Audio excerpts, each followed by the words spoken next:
Suns Media Day is here, training camp not too far away, and that means basketball is back. We'll break down all of what you can watch for this week and in the next couple of weeks right here on Locked On Suns. Keep it here.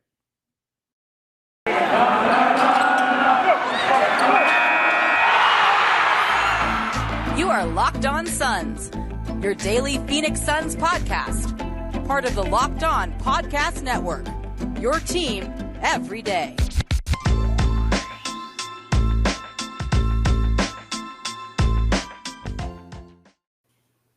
We are back. This is Locked On Phoenix Suns. I'm your host, Brendon Kleen. You can follow me on Twitter at Brendon Kleen14. Follow the show on Twitter at Locked On PHX Suns.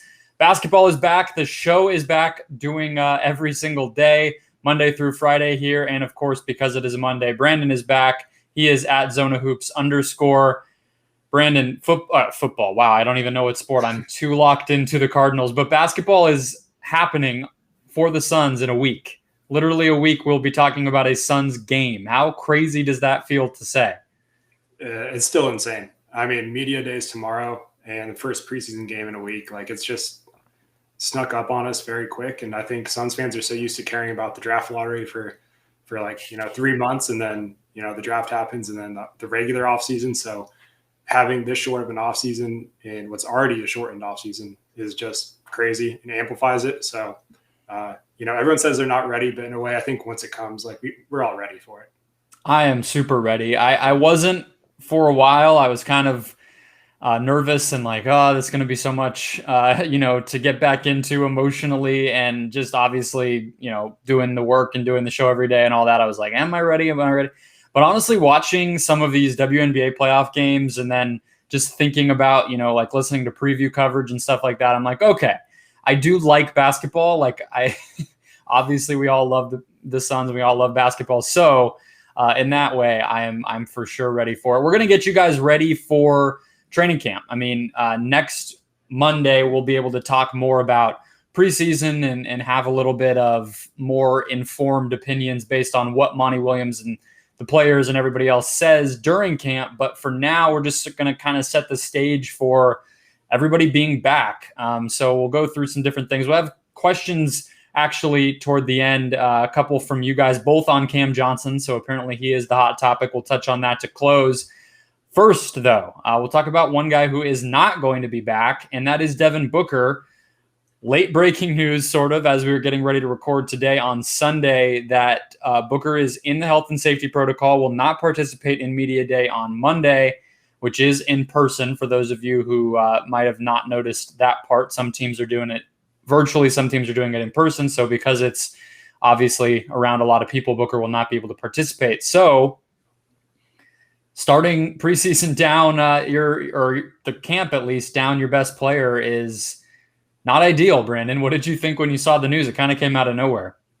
Yeah, definitely gave me a mild heart attack to get that Shams bomb during the at the time the Cardinals were losing to the Jaguars, so I was already not in a great kicking us while we were down. Yeah, so I saw that and had to expand the tweet to read the whole thing. And yeah, honestly, I don't see it as a huge deal or anything major. I think from all accounts, it looks like he's vaccinated and he should be clearing this protocol within the next week or so. So to me, it's not a huge deal. Obviously, the timing isn't ideal. But I think they're going to try to limit his minutes anyways and slowly ease him into camp as things were because of the offseason that he did have going to Team USA and obviously the deep playoff run, breaking his nose, dealing with the hamstring issue, all that. So in a way, it could just kind of give him some much needed rest. But at the same time, you don't want him to, catch COVID or anything like that, even if he is vaccinated. So yeah, I mean, it's the same thing with Chris Paul, right? It's we weren't really worried for him in any major way once we found out that he was vaccinated and everything was mostly fine for him. But it's it does affect people and it can linger. And with Chris Paul, I think it ended up being a little longer than most of us expected and everything else. So you just don't want it to have to happen. It's a reminder that this season is not going to be normal in the way that we might have expected. These things are still going to continue to play a role for every team, and the Suns are just getting hit early. It's probably just exposure or something like that.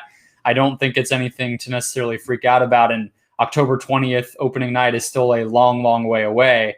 But I think you're right, actually. That was going to be my perspective on it, is the amount of basketball that he played this summer, to have a little bit of a break, presuming he is fine, is probably not the worst thing ever. And knowing him, like, he's going to push himself if he has the ability to, if he's on the floor, if he's practicing. Like, you're not going to really tell him to, take a half of a practice off or take a day off here and there, even if it might be for the best. So maybe this cools him off a little bit. I don't think that's crazy to think. You said the thing about him being vaccinated, and I'm not crazy, right? There was a report that the Suns are fully vaccinated. Where did that come from?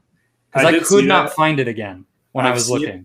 Yeah, I saw that, and I was looking for it too, and I couldn't find it again. Should have bookmarked it or something. But I thought it might have been Gambo or somebody, but that would be good news. Obviously. I want to say it might have been in a Chris Haynes article when he was talking about the Suns and Chris Paul when he first broke that news, and he said the full team is vaccinated. That's my guess, but yeah, I couldn't find it anywhere either. Yeah, we'll have to obviously, try to read the tea leaves there. It's going to be something I think NBA teams are very, very tight-lipped about, especially after the Rolling Stone story from over the weekend with tidbits on Kyrie Irving and Jonathan Isaac and the mess that I think the league is finding itself in, with players having different opinions than the union and the league and everybody trying to get on the same page. So we're not going to get, an upfront list of who is and who is not vaccinated. It's going to be very similar to last season, where we're just along for the ride with some of this stuff. But all things considered, I think Book will be fine. I think the break could be good for him. And I guess the only downside I see is I was kind of looking forward to like more chemistry and give and take between Booker and Paul. And that's something I think we'll probably talk about in the last segment, at least from my perspective, is like, can those guys find more of a balance where Book has the ball in his hands a little bit more and that type of stuff. So if either one of them were to have to miss time during camp, it does kind of suck, because this is their first camp together. Yeah, no, that's true. And so that's why I said when it's bad timing, in that sense it is. But the good thing is this is not like a completely new team where you're trying to fit a bunch of new pieces in together. So at least they had that deep playoff run and regular season together, where a lot of their lineups were a lot more minutes than anyone else in the league really had the luxury of having. So just from a pure volume perspective. So I'm not too concerned about that, but obviously the more reps, the better. So that part does suck. But like, on the contrary, this is also probably the best time for him to go through this, because now in a way, like, he's getting it out of the way now where he's not going to miss any games. And to me, that's a positive way to look at it. So could have been worse, but yeah, overall, I don't think it's really going to have a huge impact either way. Agreed. Just getting that news out of the way to start things off. We are actually going to start our kind of camp preview, our initial thoughts here, with something that hasn't happened yet, and kind of gauge the temperature on if it will happen. That, of course, is the Thaddeus Young continued rumor mill. And we've been talking all summer basically about things that may or may not happen once people are back in town and training camp has broken. Well, we're there now. So some of these things may start to pick up. We'll talk about the Thaddeus Young, give you our confidence index, maybe rate the likelihood of such a move for a few minutes here. First, though, a quick word from Sleeper. In 2018, the fantasy sports experts at Sleeper realized the fantasy basketball mold was broken. Games were being won and lost based just on whose players happened to be playing more games that week. I think you could say the same thing about fantasy baseball. Both of them are the reason that I don't play until I found Sleeper, because what they did is they fixed it. They said, you're going to set your lineup based on one game per week. You're going to look at the players on your team, pick one of their games. That will be the one that counts, and then you win or lose that way. It makes it a lot more like fantasy football, makes it a lot less work on your part, and a lot more fun in the end, because you just set it, don't have to think about it all week, and watch the points roll in. So the game is called Game Pick, as the strategy obviously indicates. And yeah, you pick that one player, you look at the matchups, the home versus away, the defense, the pace of what that game might be, all the rest, and you just leave it there. They have redraft, keeper, and dynasty leagues.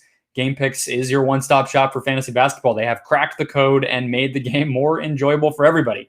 So if you love playing fantasy football, if you want a new form of fantasy basketball, you're going to love Game Picks. Download the Sleeper app wherever you get apps and start a league with your friends today. Sleeper, and that is Game Picks. the name of the league. All right, today's show also brought to you by DirecTV Stream. I'm sure this sounds familiar to everybody. You've got one device that lets you catch the game live, another that lets you stream your favorite shows. You've got sports highlights going on your phone, and your neighbor's best friends log in for the good stuff as well. Well, I want to tell you about a simple way to get all the entertainment that you love without the hassle, and a great way to finally get your TV together. It's called DirecTV Stream, and it brings your live TV and on-demand favorites together like never before, so you can watch your favorite sports, movies, and shows all in one place. That means no more juggling remotes and no need to buy another device ever again. The best part is there is no annual contract, so get rid of the clutter and the confusion and get your TV together with DirecTV Stream. You can learn more at directtv.com. That's directtv.com. Compatible device required. Content varies by package.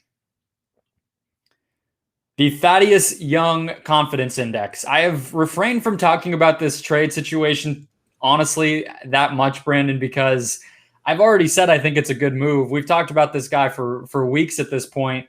But I do think it's fair to kind of look. We were talking last week about the Suns training camp roster. They have added a couple of guys, or at least one, Chasson Randall, since we talked about him a little bit last week. But the Spurs were a team we talked about because they have a ton of players on their roster. So I think that's part of why I always thought it made sense that we might have to wait till training camp, because they just want to see what is their roster even going to look like.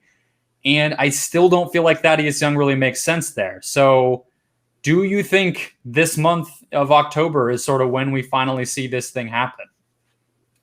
I don't, actually. Okay. Even though I would love Thaddeus Young, everyone knows this. I'm the ambassador for his trade for a long time, as have you been. But I just think getting this close to camp, it's one of those things where, the Spurs are very tough negotiators, just like James Jones is.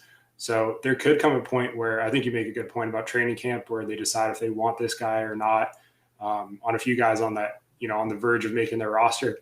So that could be a factor that I'm overlooking, but I just think getting this close to camp where, the teams are pretty much set, it's hard to see it happening unless it just really comes together just like quick like that to where both sides finally cave in. But I could see it happening closer down the line, like towards a trade deadline, where maybe something happens like an injury or, someone's out or someone's struggling on the Suns and they feel like they need to have that pressure to add another, impactful forward or wing. So as of right now, I'm going to say no, just because I don't want to, set myself up for disappointment. But knowing me, like tomorrow morning, as he releases, there will be a Thaddeus Young trade.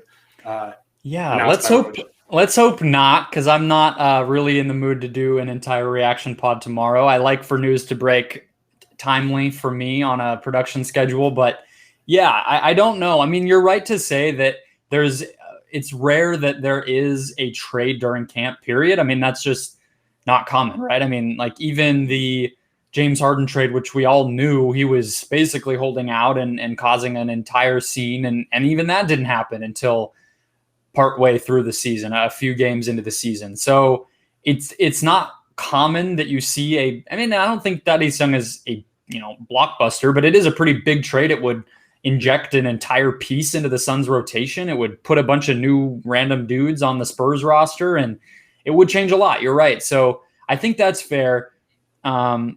I guess my thing is, I just feel like if I'm Thaddeus Young and if I'm Thaddeus Young's agent and sort of group there, I would be telling the Spurs, like, this situation makes no sense for me. I'm in my 30s. I've never really been on a great team, and I would like to be on one now. So please make this happen. Yeah, definitely. So there's a lot of stuff we just don't know behind the scenes that could be, agent driven or team driven that is holding this thing up. So there could be something that's already agreed upon. There could be just one piece that's kind of holding this whole thing back, just in the details. So sometimes it takes months for that to break, and it could take the Spurs getting off to a cold start to start the season, or the Suns struggling in a certain area where they feel like they can give up that piece that the Spurs want so bad, whatever's holding it back, whether it's pick protection or, whether it's a first round or 2 second round or stuff like that. So there's a lot of moving parts in it. So it's always tough to make a trade this close to the season, especially with how this offseason is kind of so compact. But yeah, I think from Thad's point of view, whether it's to Phoenix or somewhere else, he probably wants to get this thing decided, before the season starts. It makes more sense for him, but the Spurs being the Spurs, they're going to do what's best for them. They don't really care. They don't get involved in that, the politics as much.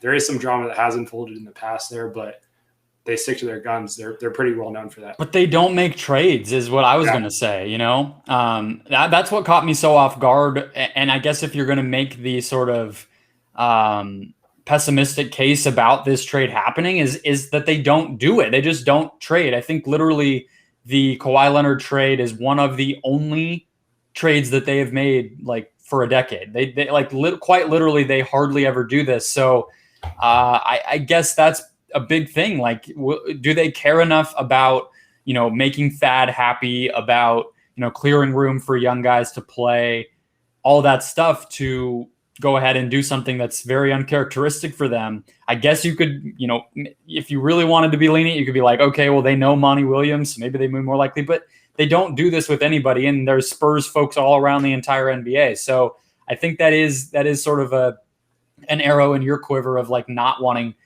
expecting that this is going to happen.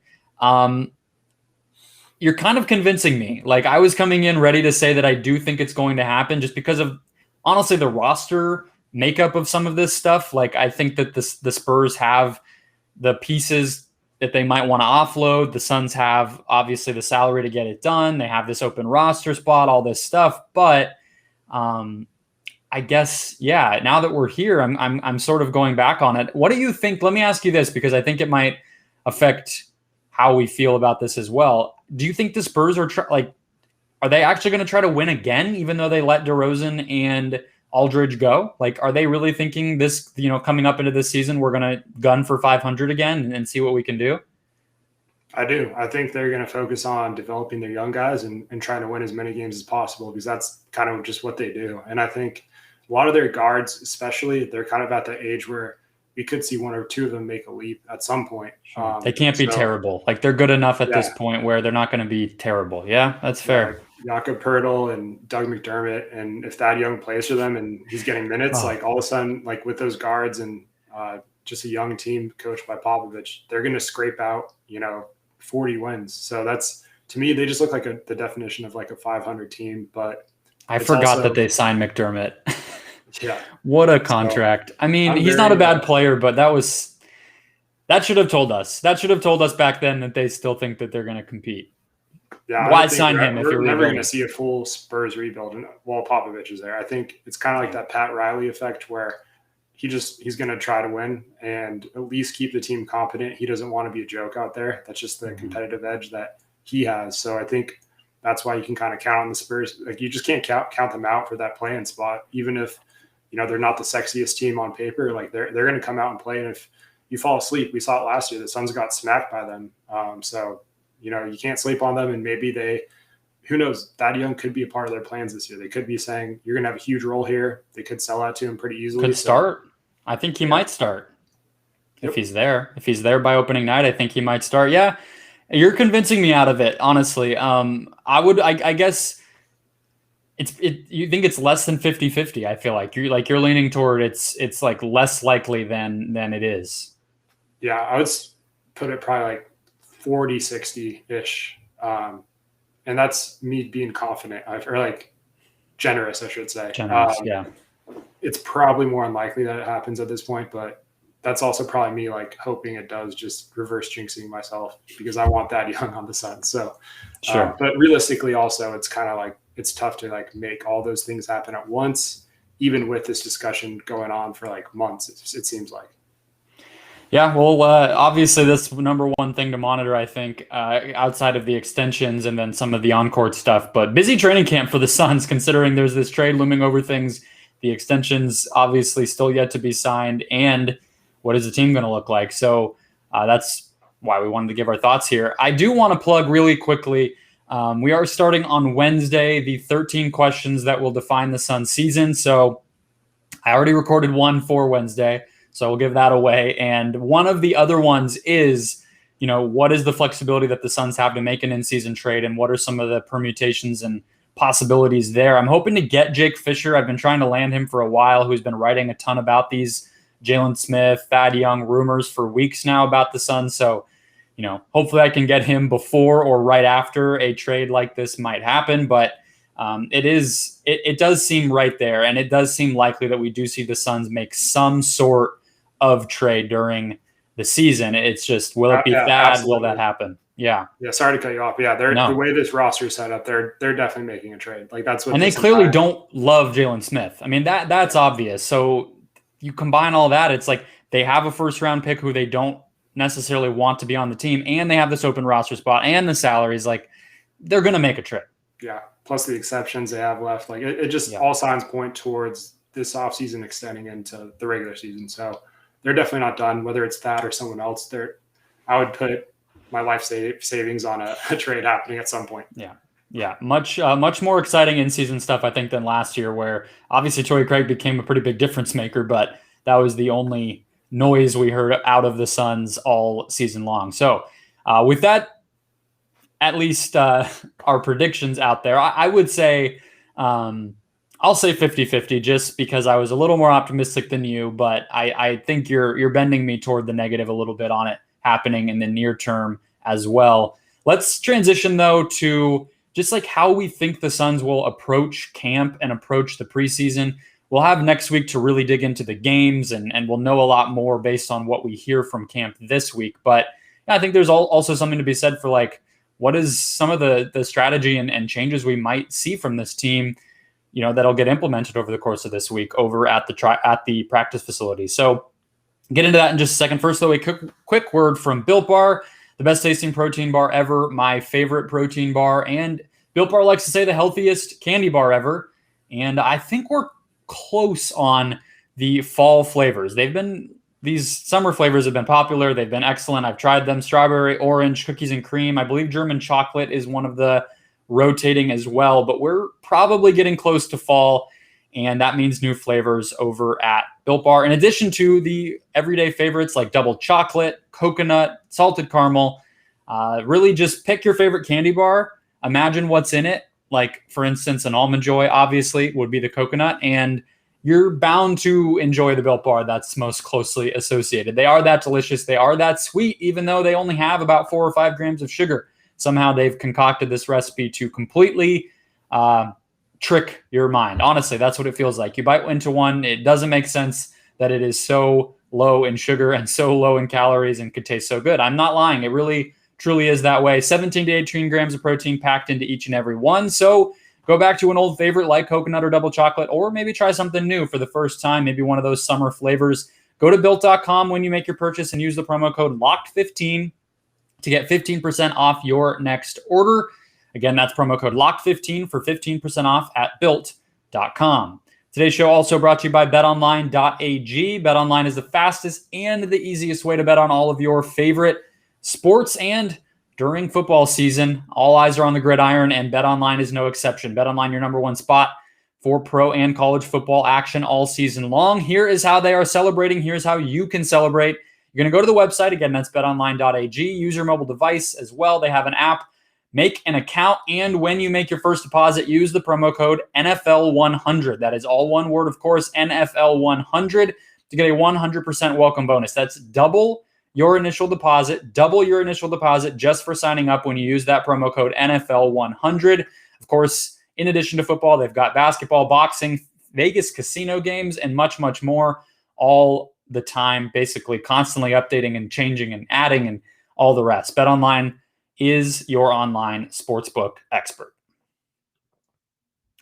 Let's close the show out with some thoughts on how the Suns will approach camp. Pretty open-ended here, but we also have a question about Cam Johnson, which is one of the single most interesting things to me heading into camp, Brandon. But how about you? What's on your mind? What sorts of stories or thoughts or changes do you feel like we might hear about throughout this week? There's not a lot, and I think that's a good thing. That comes with the rotation being back. Your top 7 guys are back.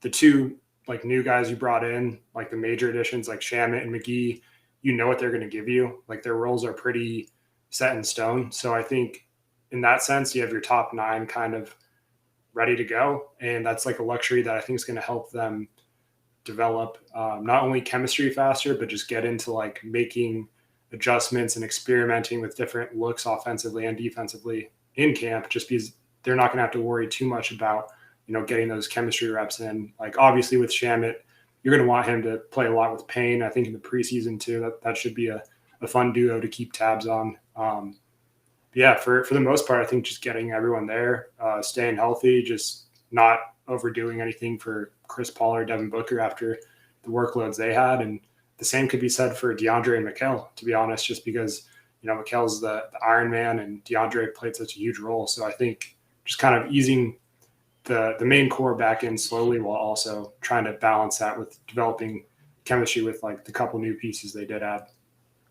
So people who've been listening, and we've talked about this too, but I'm basically falling in love with Landry Shamet before I've ever seen him play. I've just decided he's going to break out. And I obviously have backed that up with, I'm not just dreaming, but I also feel like I might be going too far with it. Do you have high expectations for him? Do you feel like there's still more upside there? How likely do you think it is that we see a better version of Landry Shamet? Or as you just said, do you think it's a guy who we kind of know what we're getting and it's really going to be more of a role player? Yeah, so I think the thing with him, I would be higher on him having a breakout year if the Suns didn't already have such a good 3-man guard rotation. Like the minutes could be tough for him at times when everyone's healthy, because even with Payne last year, at times it was tough to get him minutes. Yeah. So I think that's the only thing that'll hold him back. But I love the fit. I think his shooting is going to help with everything on the court that they do. So adding someone like that to help space the floor, and like that second unit with Payne, Johnson, and Shamet, to me is like that trio. You're not going to find a better one. And then McGee in the dunker spot, just, he's always in the right spot at the right time. So I think with Shamet spacing, we're going to see some runs by that second unit where they just overwhelm other teams' second units. And like I said, I've said this before on the pod, I just love their guard versatility. All four of them can play with each other, so in any combination. I'm really excited to see it come together. It's just you can't really build a better guard rotation than that, in my opinion. Yeah, I mean, that's a good place to start, because I was, kind of thinking as we were about to record, I'm like, what do I reasonably think that they might change? Because I do think like they have to look different than they did last year. And I think Monty he's already shown how different he looked from obviously, New Orleans and everything to now. And even from, the Ricky Rubio led offense to the Chris Paul led offense, he was able to implement a bunch of new stuff. So I think they will look different. And I think that's actually a place where it might happen pretty early, is multiple guards on the floor at one time, because you said Payne hardly played last year at times, and that's true. But once he started playing with Chris Paul a little bit more in the playoffs, I think I looked it up, and like 8% of his possessions on the floor during the regular season came with Paul. In the playoffs, it was 25% of his minutes came with Chris Paul on there, or possessions with Chris Paul is there as well. So if you start to think like Shamet could be playing with Devin Booker, or, some 3 out of the 4 of them being on the floor at once going really small, that is a way where you start to think, well, these guys can get out there. You can have the shooting that they all provide. I probably trust those 4 more than I trust Abdul Nader, unfortunately for Abdul Nader. And I think you could help them push the pace a little bit. And that's another thing I think you probably want to do a little bit this year. They were 26th last season. I'm not saying it was a problem. They were great. But I think you want to have a little bit more diversity to your offense. So maybe getting Shamet and Payne out there with the stars is a good way to do that.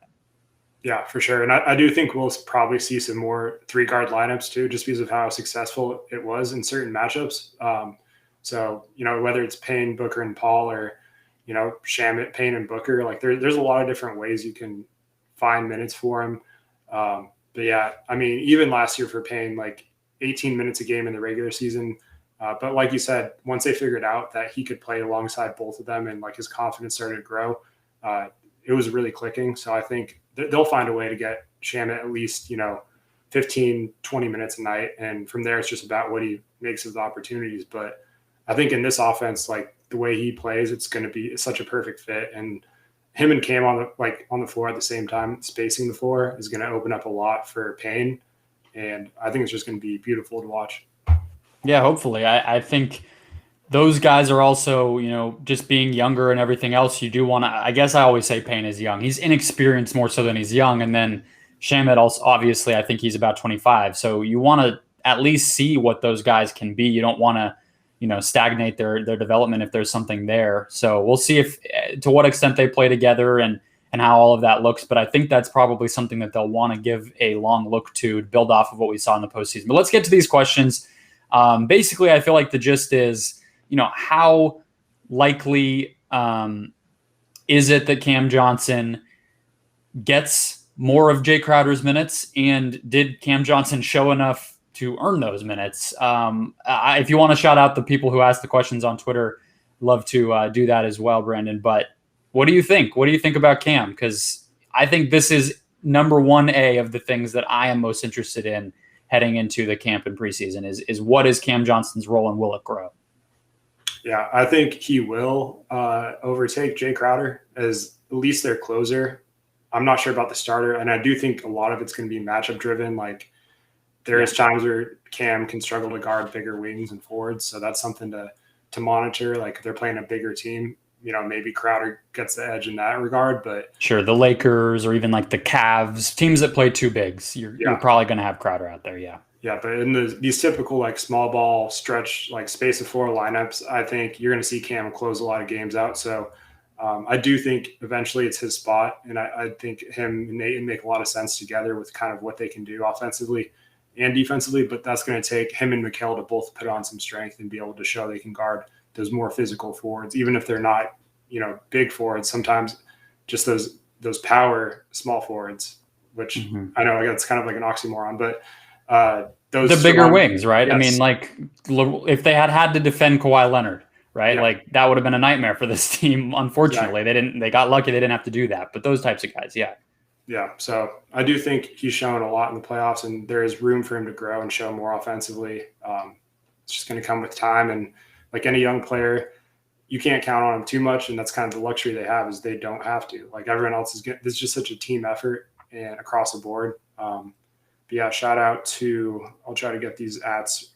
It's Hodell Beckham Jr. and Ian Nemeth asked the 2 Cam questions. So shout out to you guys. There's another. I'm so glad I asked so we could get the first out there. That's why you asked, isn't it? He deserved it, honestly.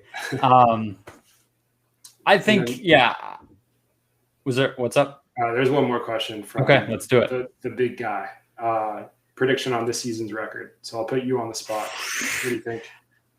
Okay, well, I'll give since this is completely being put on the spot, I will give my a prediction, but I will very much couch it in that I am 100% allowed to change it, and I will do a real one heading into opening night. But that's fair. We know nothing. There will be injuries or whatever, so I won't hold myself to this. But I mean,